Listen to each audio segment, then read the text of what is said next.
見到阿吳君如就話：喂，導演等陣，我要去洗手間。咁正常啊。咦，第4、5日唔使嘅？你上個禮拜都仲俾人鬧緊，撲咗你部戲，跟住下個禮拜哇好嘢啊，你破票。不過你自己真係呢套戲咧，哇！真係我哋睇到，真係你好多好多橋咧，真係我唔知你點樣諗到，即係嗰啲咩化灰都認得你啊，即係邊有得灰啊？跟住又咩成日阿孟超問埋啲咩？喂，點解就係得傻親都係瓜嘅，傻蛋得傻得雞翼？哇！點解你咁多呢啲 get 啊可以袋晒喺個袋？真係第一部已經咁犀利。唔知喎，嗱呢個唔知啊，真係其實係午夜場譚家明個回頭。係令到我真係等於而家你問我呢個問題，我真係答唔知嘅。咁我記得我喺午夜場嘉禾戲院，咁散場嗰時候，我唔知道原來譚家明坐喺我前面，跟住佢回頭望住我笑一笑嗰時候，跟住即係動起個手指公。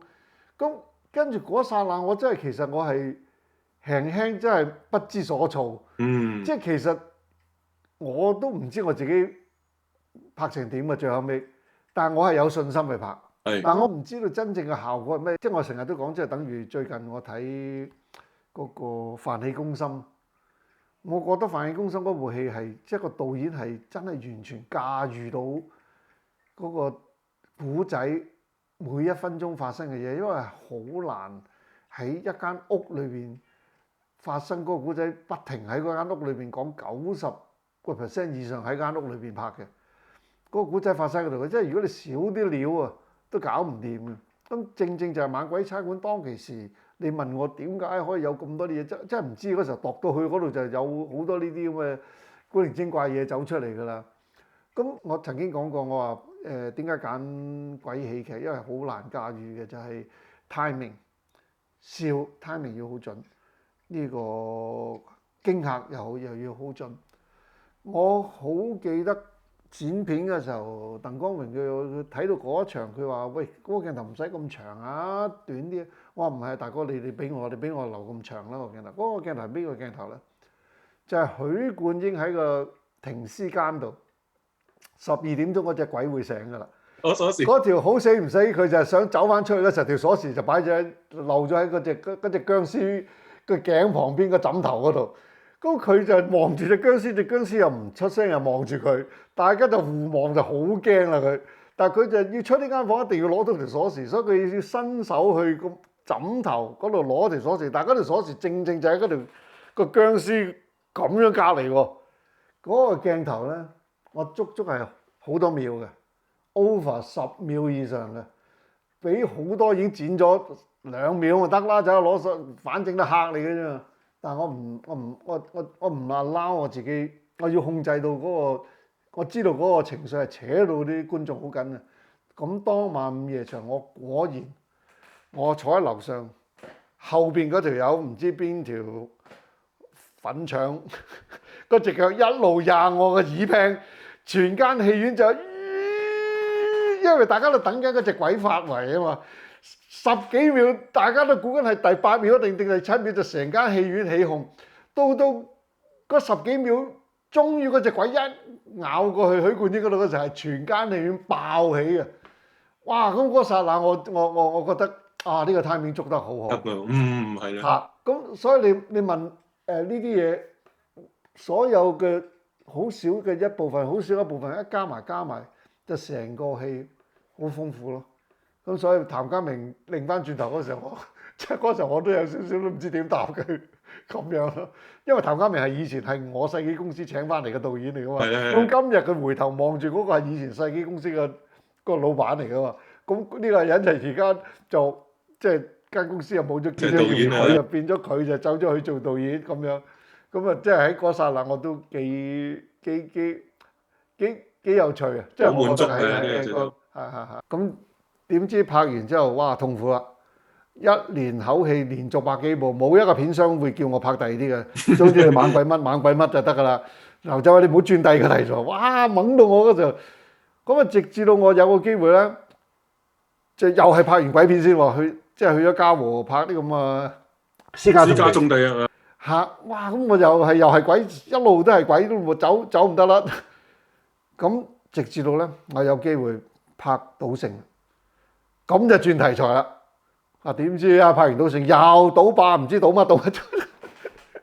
咁我又好懵，咁我個人就係好，我又唔係講好反叛啊。總之我就去到某個階段，我就係要一個瓶頸口，我就想去自己衝破一啲嘢。不過又想講翻少少，即係呢兩套猛鬼咧，即係好似阿伊雷大哥，我又中意阿摩羅仔。你嗰陣時點樣揾到阿伊雷？係咪關唔關阿鄧光榮大哥事咧？伊雷大哥關3個理由揾佢。第一，鄧光榮好關照伊雷，咁啊，即係我明嘅朋友之間嘅感情。第二，因為我真係需要一個阿叔去溝靚妹，所以伊雷係好啱嗰個角色嘅。咁第三個理由就係我成日即係喺呢個訪問裏邊我都講過，就係即係嗰啲粵語片嘅情意結啊！即係當我中學嗰時候，我睇哇丹麥希春呢個咁嘅何帆導演拍伊雷嗰時候，哇幾好笑啊！咁即係變咗好多呢啲嘢加埋，咁佢係一個 perfect casting。佢個人係點咧？你覺得阿伊雷大哥啊？因為我都幾中意睇佢。伊雷係一個好內斂嘅人，好害羞嘅，咁就好中意玩，咁就佢仲大細路過阿鄧光榮大哥，佢同埋佢係，所以 that's why 佢哋兩個咁夾咯。佢阿大哥又好即係好仗義，好幫啲朋友啊嘛。而我認識嘅伊雷咧。喺嗰個時候佢已經冇以前咁風光啦，但係喺佢風光嘅時候，其實佢真係揾唔少錢嘅呢個人。但係我都聽講佢真係幫咗好多喺朋友身上。咁所以我睇到佢又一派好樂觀嘅處世態度，我都即係我覺得係值得學習嘅，即係佢能夠好放得下嘅人。因為佢嗰陣時個季節啦，季節又做翻咁啊，又好似又紅翻嗰陣時。未，係猛鬼之後開始。猛鬼之後先揾佢季節，之後先至季節嘅。嗱呢套又湊合咗好多阿修哥嘅契仔契女啦。嗰陣時係咪真係修哥同佢哋阿黎偉君啊、歷練啊，全部真係玩得好癲成翻係咪？哦，好開心㗎！佢哋嗰班友係全部係收咗工咧。平時通常我哋香港拍嘅一收工就四散㗎啦，全部雞飛狗走㗎啦。呢部戲係收工之後，嗰站捉鬼隊呢班人全部唔走，一齊去尖沙咀嗰條叫做樂道啊，有一間食黐飯食豆漿嘅，去嗰度食豆漿黐飯。即係我拍戲咁耐啊，兩部戲啲演員係收工咧，唔係即刻翻屋企嘅。一部就係呢部，另外一部就係出水芙蓉。開頭出水芙蓉第一個禮拜喺長洲拍嘅時候，阿方力申啊、阿嬌啊、黃聖依個個一收工幾夜都坐船翻香港嘅。拍咗一個禮拜之後，愛上咗長洲呢個地方。6點鐘準時收工，個酒家蒸定啲海鮮俾我哋，開始飲啤酒飲酒。咁樣拍完部戲，開心到不得了。真係修哥又真係好大細路係咪？同佢哋，所以好夾，所以就大家修哥係冇年紀嘅即係個障礙嘅。佢本身佢個人就一個，亦都係我相信電影呢一行嘅人咧，大部分嘅都好有童心嘅。咁修哥咧係又係一個有童心嘅人啦。咁同埋佢係好有智慧，呢下先攞你命。佢係好有智慧嘅，佢永恆地咧，佢要不同意你嘅看法咧，佢總有一個方法令到你好舒服咁樣俾佢踢，即係俾佢踢爆咗你都唔覺嘅。咁所以嗰啲契仔契女咧，就大家好聽佢支笛嘅。咁啊，修哥再加上就有佢好長情啦，佢到今日我哋都成日都聯絡㗎。成日都通電話，我前幾日先同佢再又 WhatsApp 過添。佢係好玩得，同埋佢好多時喺佢身上，你會攞到好多嗰啲以前拍電影啲典故啊，係即係嗰啲人與人之間嗰啲好多好有趣嘅趣聞，佢可以俾到好多你知。都係講少少呢個，都係私家重地，我好中意，我覺係得。揾阿蛋哥做主角啦，阿蛋哥係今次就跟住就好嘢跟住你一班猛鬼嘅系列嘅，即係其實延續嚟嘅，係跟住又有戲班啊離島，我覺得你又係玩得好犀利嘅，又係真係好多唔同嘅元素喺入邊，好快呢度同埋寫得。嗰時候都係大概11、2日就寫完㗎啦。呢個都係2個禮拜內嘅。因為嗰時候我係第一次同阿袁葵合作啊嘛。嗯，咁啊呢個就去到即係嗰度淨係流浮山嚟嘅，嗰個戲棚，我哋仲要喺嗰度搭個戲棚啊，做好多神功戲啊嗰啲嘢。呢個戲我最深印象咧，反而係嗰個水底戲。嗯，因為我拍咗好多鬼戲，但我未見過水底嘅水鬼。水鬼咁我喺長洲長大嘅，我哋成日就係嗰啲長輩就嚇啲細路仔啊，夜晚黑唔好去沙灘游水啊，有水鬼啊咁，即係呢樣嘢種咗入我腦度。咁我又真係冇乜睇過水鬼嘅戲，咁於是乎我真係又係挑戰自己嗰個極限。咁啊真係走去拍，咁啊真係呢部戲咧真係極限啦！點解極限呢？我哋係拍到喺農曆年前1個禮拜收工嘅。嗯，嗰時候香港嘅冬天氣温係跌到落8度，你 imagine 香港叫8度，喺個泳池下邊搭咗個景，咁人頂嗰啲水係凍到咧不知得了。咁我哋直情喺嗰個水池喺元朗一個嘅老人院嚟嘅。咁呢個泳池咧就喺度搭咗嗰個景咧，我係同啲 crew 係唔翻屋企瞓覺嘅，因為我哋爭取嘅時間第二朝早拍。咁而我啲 crew 咧係分2組 camera，我要請2組人，因為嗰啲 cameraman 唔可以咁耐喺個水底度，凍到係唔可以，因為好凍。咁就啲演員咧，因為嗰時候我哋啲設備又唔係咁先進啦，你知港產片始終都係就用個電油筒咧揼咗嗰啲發熱線落去咧，就煲熱嗰啲水咧。哦，就嗰啲演員一個剔一完就即刻跳落個桶度，就保持個體温。咁如是者拍咗1-2日之後咧，我發現一個現象啦。